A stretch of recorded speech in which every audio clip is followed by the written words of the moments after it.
আরাবুলের গাড়িতে হামলা চালানো হলো, ভাঙচুর করা হলো। আসুন দেখাই সেই ছবি। আরাবুল ইসলামের গাড়ি, আর সেখানে হামলা, ভাঙচুর। গাড়ির কাঁচ ভেঙে গিয়েছে, টুকরো টুকরো হয়ে গিয়েছে। কিন্তু কখন? যখন তিনি আহতকে দেখতে যাচ্ছিলেন। আহতকে দেখতে যাওয়ার পথে এই হামলা। আইএসএফ কর্মীদেরও মারধর করার অভিযোগ। ক্যানিং পূর্বের আইএসএফ প্রার্থী আরাবুল। ক্যানিং পূর্বের দেউলি এলাকায় ব্যাপক উত্তেজনা। প্রতিবাদে বাসন্তী রাজ্য সড়ক অবরোধ। আইএসএফ এর তৃণমূলের বিরুদ্ধে হামলার অভিযোগ, আর আইএসএফ এর অভিযোগ অস্বীকার তৃণমূলের। ক্যানিং পূর্বের আইএসএফ প্রার্থী আরাবুল ইসলামের গাড়ি ভাঙচুর, তাও কখন? যখন তিনি আহতকে দেখতে যাচ্ছিলেন। কারা করলো এই ভাঙচুর, কারা করলো এই হামলা, জানবো। কল্যাণ প্রতিনিধি রয়েছেন সঙ্গে। কল্যাণ,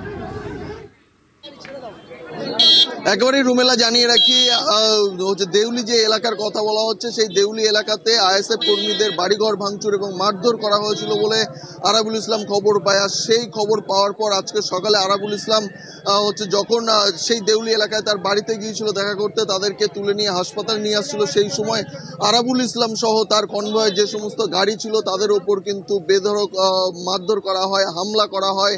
বাঁশ, লাঠি, রড এবং ইট দিয়ে কিন্তু হামলা চালানো হয় বলে অভিযোগ।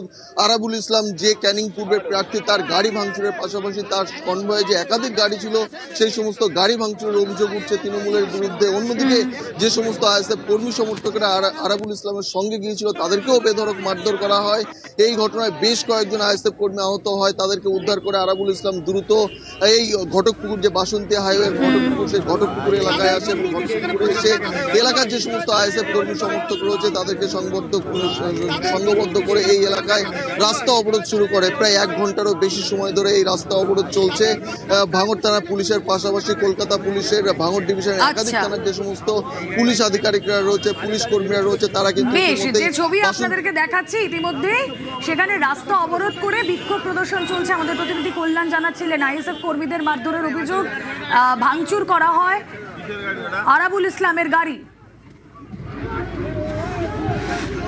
তৃণমূলের হারমাত যে প্রধান কিছুদিন আগে অ্যারেস্ট হলো, হয়েই ছেড়ে দিল পুলিশ, তার নিজে হাতে রিভলভার হাতে আছে, মেশিন হাতে আছে। আর বেশ কিছু দেখলাম কুখ্যাত হারমাত, তারা লোহার রড, বড় মেশিন এইরকম করে হাতে রেখেছে, ধারালো অস্ত্র আছে, শাবল, লাঠি, সোঁটা। প্রায় আমাদের উপরে, আমার গাড়ি তো পুরো ভেঙে দিল, আমার উপরে অ্যাটাক। মানে আমি কোনো রকমে বললাম বেঁচে গেছে। শওকত মোল্লারা ভয় পেয়ে এইসব করছে, আতঙ্কে।